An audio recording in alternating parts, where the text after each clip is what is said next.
अब सौंप दिया इस जीवन को, अब सौंप दिया इस जीवन को, सब भार तुम्हारे हाथों में, साईनाथ तुम्हारे चरणों में, साईनाथ तुम्हारे चरणों में। साईं की द्वारिका माई में हर दिन की भांति आज हम बाबा को श्रीमद् भागवत बृहद सचित सुख सागर 7वां अध्याय को प्रारंभ करने जा रहे हैं। और ये कथा हम प्रारंभ करने से पहले बाबा जयकारा लगाना चाहते हैं आपका, तो आप सभी हम सभी मिलकर सच्चे दिल से लगाते हैं जयकारा शिरडी वाले साईनाथ महाराज को, क्योंकि हम सब मिलकर बाबा को आज श्रीमद् भागवत की यह पावन कथा सुनाने जा रहे हैं। बोलिए अनंत कोटि ब्रह्मांड नायक राजाधिराज योगीराज परम ब्रह्म श्री सच्चिदानंद सद्गुरु साईनाथ महाराज की जय। और बाबा की ये पावन कथा हमें साईं धाम के संचालक व श्री साईं बाबा के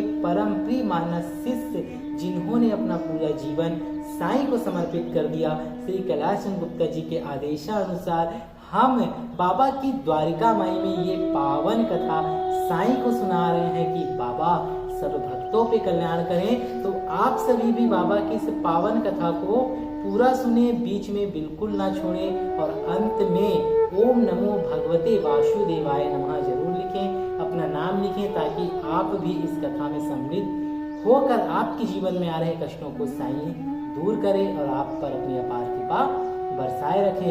अगर आपने अभी तक साईं जीवन माला चैनल को ज्वाइन नहीं किया है तो ज्वाइन कर लीजिए, चैनल को सब्सक्राइब कर लीजिए और बेल आइकन को ऑन कर दीजिए, ताकि आप भी बाबा की दरबार में जल रही अखंड धुनी अखंड ज्योत में आपके नाम से भी हम प्रार्थना करें और कहें कि बाबा आपके कष्टों को इस धुनी में जलाकर खत्म करें। तो चलिए प्रारंभ करते हैं 7वें अध्याय को। श्री नारद जी का व्यास जी को 4 श्लोकों में भागवत सुनाना तथा व्यास जी का बद्री वन में तप करना एवं श्रीमद् भागवत महापुराण की रचना करना। श्री सूत जी बोले कि हे सुनकादि ऋषियों, इतना वृतांत सुनने के बाद नारद जी ने कहा कि हे वेद व्यास जी, ब्रह्मा जी ने श्री नारायण जी से 4 श्लोकों को सुना था। इसके पश्चात ब्रह्मा जी ने ही उन्हें 4 श्लोकों को मुझे सुनाया था। अब मैं उन श्लोकों को आपको सुनाता हूँ, आप उनका सविस्तार उल्लेख करें। पर ब्रह्मा परमात्मा की महिमा का ज्ञान मनुष्य देह पाकर ही प्राप्त होता है, और जो प्राणी मनुष्य देह पाकर भी भव सागर से पार कर गया उसी का जन्म सफल है, और जो प्राणी मनुष्य देह पाकर भी भगवान का भजन चिंतन नहीं करता वह 84 लाख योनियों में जन्म लेकर अत्यंत कष्ट पाता है। यह कहकर नारद जी ने व्यास जी को उन 4 श्लोकों का अर्थ भली प्रकार समझाया और कहा कि आपको सर्वप्रथम पर ब्रह्मा परमात्मा के चरणों का स्मरण करना चाहिए, जिससे आपके हृदय में भगवान त्रिलोकी नाथ का निवास हो। इसके बाद आप भगवान के गुणों तथा लीलाओं का उल्लेख करें। इतना कहकर नारद जी वेद व्यास जी से विदा ले चले गए। सूत जी बोले कि हे ऋषियों, देवर्षि नारद परम धन्य है, जिन्होंने संसारी जीवों के कल्याण के हेतु व्यास जी को ऐसा सुंदर उपदेश दिया।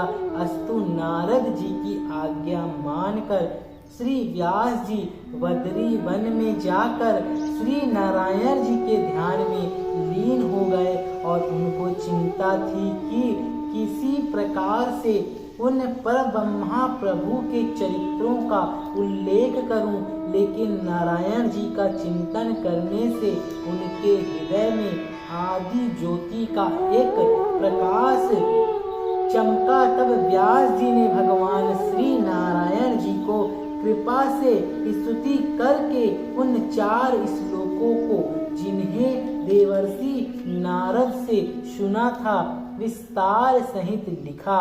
तत्पश्चात ग्रंथ पूर्ण होने पर उसका नाम श्रीमद् भागवत महापुराण रखा और उसे अपने पुत्र शुक्र देव जी को पढ़ाया। सुखदेव जी ने उस कथा को राजा परीक्षित को सुनाया, जिसके पढ़ने से सुनने से प्राणी माया मोह से छूटकर मोक्ष को प्राप्त करता है। श्री सुखदेव जी राजा परीक्षित से कहने लगे कि हे राजन, कुरुक्षेत्र में 18 अक्षौहिणी सेना के एकत्रित होने पर कौरव पांडवों में 18 दिन तक घोर संग्राम हुआ। उस महायुद्ध में अनेकों योद्धा एवं हाथी घोड़ा नष्ट हो गए।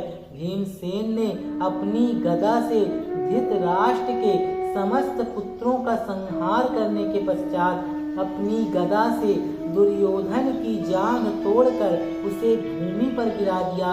और उस समय द्रोणाचार्य के पुत्र अश्वत्थामा ने दुर्योधन के पास आकर कहा कि हे दुर्योधन, हम तुम दोनों बालकपन में साथ साथ खेले हैं। आज शत्रुओं ने हमारी जो यह दशा की है, इसे देखकर मेरे हृदय में बड़ा दुख हो रहा है।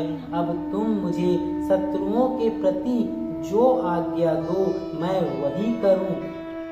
अश्वत्थामा के यह वचन सुनकर दुर्योधन बोला कि हे भाई, मुझे अपनी जांघ के टूटने का इतना दुख नहीं है जितना कि पांडवों के विजयी होने एवं राज्य पाने का है।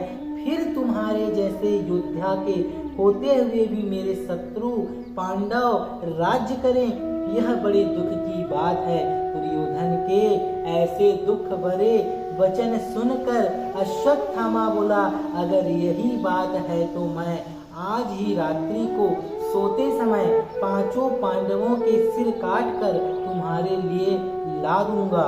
यद्यपि सोते हुए शत्रुओं को मारना पाप है, तो भी मैं तुम्हारी प्रसन्नता के लिए ऐसा कार्य करने को तैयार हूँ। दुर्योधन कहने लगा, अगर तुम यह कार्य कर दोगे तो मैं तुम्हारा बड़ा एहसान मानूंगा। यह बात सुनकर अश्वत्थामा उन 5 पांडवों के मस्तक काट कर लाने को चल दिया। इधर भगवान की प्रेरणा से 5 पांडव उस दिन नदी के किनारे किसी दूसरे डेरे में सोए हुए थे। उधर अश्वत्थामा एक प्रहर रात्रि शेष रहने पर कृत्या को साथ लेकर पांडवों के शिविर में आया और वहां आकर रुद्र स्तोत्र का पाठ करके पांडव सेना के चारों ओर आग लगा दी और पांडवों के द्रौपदी के 5 पुत्रों के सिर को काट डाले। प्रातःकाल होते ही उन कटे हुए सिरों को लेकर राजा दुर्योधन के शिविर में आया और उन मस्तकों को देते हुए बोला कि राजन, लीजिए, मैं 5 पांडवों के शीश काट लाया हूँ। अश्वत्थामा के यह वचन सुनकर दुर्योधन बहुत प्रसन्न हुआ